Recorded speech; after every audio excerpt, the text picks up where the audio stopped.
అత్యవసరంగా పెట్టడానికి press meet పెట్టడానికి కారణం కొన్ని వివాదాలు సినిమా ఇండస్ట్రీలో జరుగుతున్నాయి. అలాగే పొలిటికల్లో కూడా పొలిటికల్ వచ్చి సినిమా వాళ్ళ మీద, సినిమా వాళ్ళు వచ్చి పొలిటికల్ మీద విపరీతంగా ట్రోల్ చేసుకుంటూ ఎవరికి వాళ్ళు తక్కువ చేసుకుంటున్నారన్న ఒక భావంతో నేను ఈరోజు ప్రెస్ మీట్ పెట్టడం జరిగింది. పవన్ కళ్యాణ్ గారు ఆయన ఎక్కడైతే దేవుడి కోసం మాట్లాడారో, ఆయన సనాతన ధర్మం కోసం మాట్లాడారో, ఆయన మొత్తం టోటల్గా ఏదైతే ప్రక్షాళన జరిగిందో 5 సంవత్సరాలు జరిగిన దాన్ని మీద దీక్ష నేను తిరుపతిలో తీసుకున్నాను. 2 పిల్లలతో ఆయన దర్శనానికి వచ్చారు. అప్పటి నుంచి కొంతమంది ఆయన అంటే ఎందుకో పడట్లేదు. ఫస్ట్ వ్యక్తిగత విభేదాలు ఉండొచ్చు. ప్రకాష్ రాజ్ గారు ఉన్నారు ఉదాహరణకి. ఫస్ట్ ఏదో చెప్పారు, రాజకీయంగా లాగొద్దు అన్నారు. వాళ్ళ తర్వాత అయిపోయింది. తర్వాత వచ్చి బాబా వచ్చాడు, 2 నామాలు పెట్టుకొని కొత్త బాబా వచ్చాడు అన్నారు. ఒకటి. రెండోది వచ్చి ఇప్పుడు ఏదేదో ఇష్టం వచ్చాడు మాట్లాడుతున్నా. అంటే నేను ఏమడుగుతున్నా అంటే ప్రకాష్ రాజ్కి అడుగుతున్నా, నీకు స్టాండర్డ్ ఉందా అని అడుగుతున్నా. అసలు నీకు క్రెడిబిలిటీ ఉందా అని అడుగుతున్నా. నువ్వు ఎప్పుడైనా ఏ దాని మీదైనా స్పందించావా? ప్రజల కోసం స్పందించావా? ఒక పూట తిండి పెట్టావా? ప్రజల కోసం ఎప్పుడైనా నువ్వు ఆలోచించావా?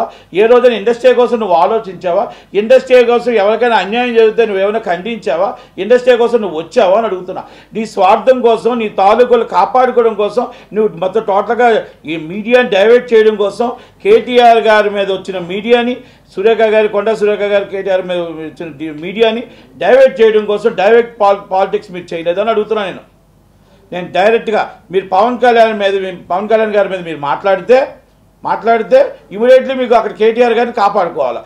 ఇంతకుముందు రేణు దేశాయ్ గారి మీద వచ్చిన ప్రాబ్లం వచ్చింది. అది ఇంతమంది ట్రోల్ చేశారు. ఇంతమంది అమ్మాయి ఏడ్చుకుంటూ చెప్పింది, ఇలా నన్ను ట్రోల్ చేయొద్దు, నేను రాజకీయాల్లో లేను అని చెప్పేటప్పుడు మీ సినిమా ఇండస్ట్రీలో మీరు ఏమైపోయారు అడుగుతున్నాను ప్రకాష్ రాజ్ గారు.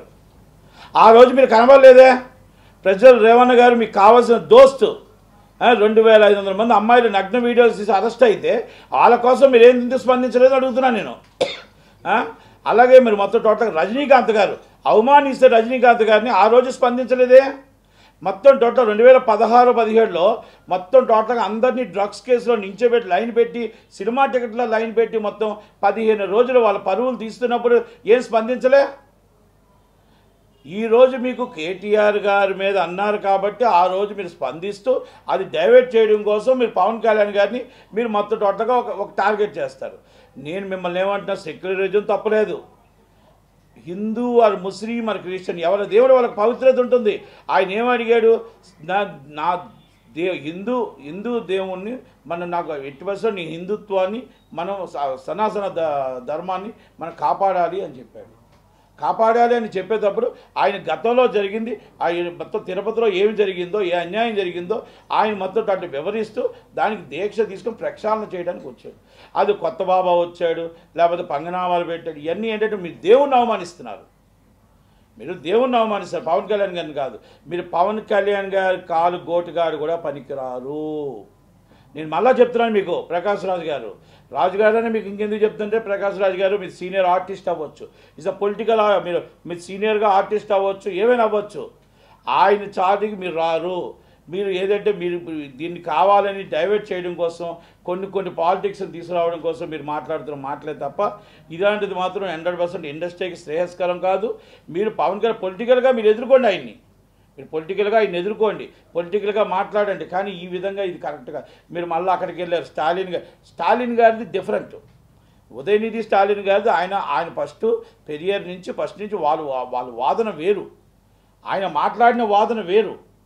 ఆయన మొత్తం టోటల్గా మనం అందరం ఒకటవ్వాలి, మనం అవతలవాడికి అన్నం పెట్టాలి, మనం టోటల్గా మన ధర్మాన్ని మనం కాపాడాలి అని, మన ధర్మాన్ని కాపాడాలని, సనాతన ధర్మాన్ని మనం కాపాడాలి అన్నప్పుడు అక్కడికి దానికి తేడా ఏంటో కూడా మీకు తెలియదా అని అడుగుతున్నాను ప్రకాష్ రాజ్ గారు. మీరు ఈరోజు మీరు అది కాదు, కల్తీ నెయ్యి జరిగిందా, లేకపోతే మొత్తం టోటల్ టికెట్లు అమ్ముకున్నారా, లేకపోతే మొత్తం టోటల్గా అన్యాయం జరిగిందా? మీరు జగన్మోహన్ రెడ్డి గారి మీద ఒక్కరోజైనా మీరు ఎందుకు ఫీట్ చేయలే? చిరంజీవి గారిని అవమానిస్తాడు ఎందుకు ఫీట్ చేయలే? 5 రూపాయల టికెట్ అమ్ముతున్నప్పుడు 5 రూపాయల టికెట్ అమ్మాడు ఇండస్ట్రీని అవమానించినప్పుడు ఎందుకు ఫీట్ చేయలే? కేసీఆర్ గారు మనకు అన్యాయం చేసినప్పుడు ఎందుకు ఫీట్ చేయలే? అంటే మీ గవర్నమెంట్లేనా? అంటే మీకు సపోర్టేనా? ఇప్పుడు ఏంటంటే అక్కడ చంద్రబాబు నాయుడు గారు, పవన్ కళ్యాణ్ గారు ఉన్నారు, ఏదో ఒకటి మీరు రాయి వేయాలి, అంతేనా? పొలిటికల్ చేయండి, డైరెక్ట్గా పొలిటికల్గా రండి.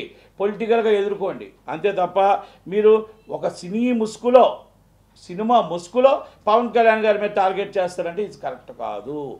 ఎందుకంటే ఇంకోటి కూడా చెప్తున్నా, మీకు ఇక్కడ విషయాల్లోని చాలా అంటే నేను మామూలుగా అంటే అంత విధంగా మీకు నేను మాట్లాడలేను కానీ, బయట వాళ్ళు మాట్లాడిన విధంగా నేను మాట్లాడలేను కానీ, మీరు సీనియర్ ఆర్టిస్టు, సినిమా ఇండస్ట్రీలో ఇన్ని జరుగుతున్నప్పుడు, ఇంత రాద్ధాంతాలు జరుగుతున్నప్పుడు, ఒక జానీ మాస్టర్ ఇష్యూ జరుగుతున్నప్పుడు, మళ్ళీ టోటల్గా ఇంతకుముందు చిరంజీవి గారి ఇష్యూ జరిగింది, అన్నీ జరిగినప్పుడు ఒక్కరోజు కూడా మీరు ఏ రోజు రాని వాళ్ళు కేటీఆర్ గారు కొండా సురేఖ గారి ఇష్యూ వస్తే అది మొత్తం టోటల్ టీవీలన్నీ మొత్తం టోటల్గా లైవ్లో పెడుతూ ఉంటే అది డైవర్ట్ చేయడం కోసం మీరు ఇమ్మీడియట్లీ మీరు పవన్ కళ్యాణ్ గారి ఇష్యూ తీసుకొచ్చారని నేను అంటున్నా.